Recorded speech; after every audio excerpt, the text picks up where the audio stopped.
दोस्तों, आप हैं सतीश कुमार के साथ। आज हम आपको वो चीज़ें दिखाने लाए हैं जिसकी आप कल्पना भी नहीं कर सकते, या हो सकता है कि शायद किसी ने आपको न दिखाया हो, लेकिन हम आपको वही कुछ चीज़ें दिखाने जा रहे हैं। आपने नाम सुना होगा श्री प्रेमानंद महाराज जी का, जो बिल्कुल आपने सुना होगा श्री प्रेमानंद महाराज जी का, जी, जो इस वक्त वृंदावन में उनका वास है। और कई बड़ी बड़ी हस्तियाँ उनके दर्शन पाने के लिए घूमते हैं, लेकिन वो खुशनसीब लोग होते हैं जो लोग उनके दर्शन मिल जाते हैं, जो लोग उनके दर्शन कर लेते हैं, जिनको उनके दर्शन मिल जाते हैं, वो बड़े ही अपने आप को भाग्यशाली समझते हैं। पर आज हम आपको वो उनके कुछ ऐसी चीज़ों से, कुछ उनके जन्म स्त्री से हम आपको वो चीज़ें रूबरू कराने लाए हैं, जिसको आप भी सुनकर के एक बार आप भी सोचेंगे कि हाँ, ये क्या है प्रेमानंद जी की हकीकत, और क्या है उनके जन्म स्त्री कहाँ है, और कहाँ के वो निवासी हैं, कहाँ के रहने वाले हैं, और किस तरीके वो वृंदावन में आज वो बैठे हुए हैं, और क्या है हकीकत। और आज हम उनके कुछ परिजनों से भी मिलेंगे, और उनके परिजनों से, जो उनके परिवार के लोग हैं, उनसे भी हम मुलाकात करेंगे, उनसे भी कुछ वार्तालाप करेंगे। हालांकि उससे पहले हम आपको दिखा देते हैं कि जो हमारे प्रेमानंद महाराज जी हैं, उनकी जो जन्म स्त्री है, उसे हम आपको दिखाते हैं। आइए हम आपको दिखाते हैं।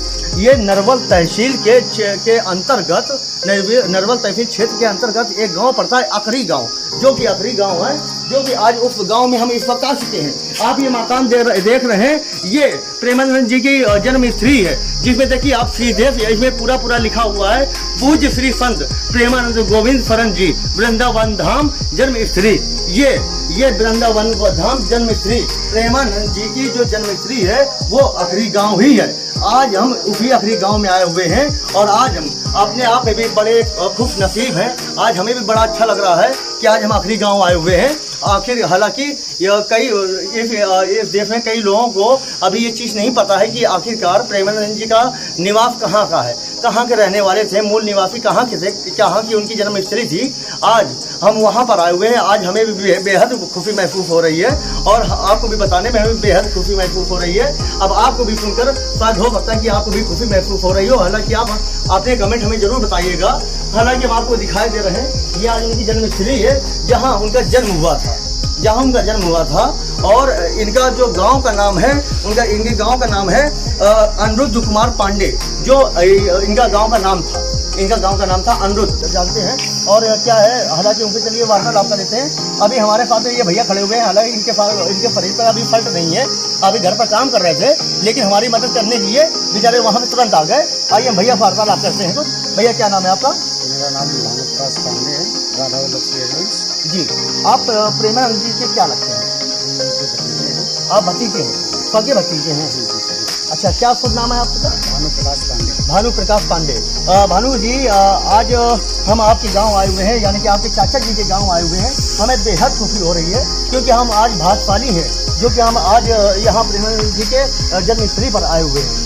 अच्छा, ये बताइए, ये किस तरीके से साधु बने, किस तरीके महात्मा बने, कैसा इनका, किस तरीके से कैसा रहा इनका बचपन, यहाँ कैसा गुजरा है?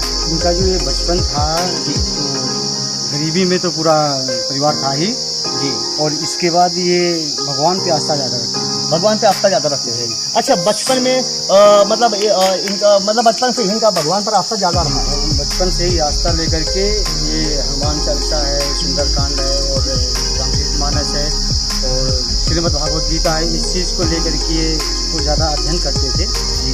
और करने के बाद जितने समय इन्हें ज्ञान हुआ जी, तो इन्होंने तुरंत यहाँ से अपनी माता श्री से पूछकर, मेरी दाई जी से पूछने के बाद ये सीधा रात में ही निकल गए थे। और यहाँ से हाथे गांव है एक जी, वहाँ पर नंदेश्वर मंदिर है, वहीं पर जाकर के उन्होंने। अच्छा, इन्होंने कितने सालों के बाद इन्होंने ये गांव छोड़ा? ये यहाँ कितने साल की उम्र? 13 वर्ष के थे। 13 वर्ष की उम्र। देखिए दोस्तों, हम आपको बता रहे हैं कि प्रेमानंद महाराज जी जब 13 वर्ष की आयु के थे, तब उन्होंने ये अपने जन्म स्त्री, अपना ये गांव उन्होंने छोड़ दिया था। हालांकि उनके भतीजे भानु पांडे जी के द्वारा बताया जा रहा है कि प्रेमानंद जी शुरुआत से ही, बचपन से ही उनकी आस्था भगवान की तरफ जाता ही थी।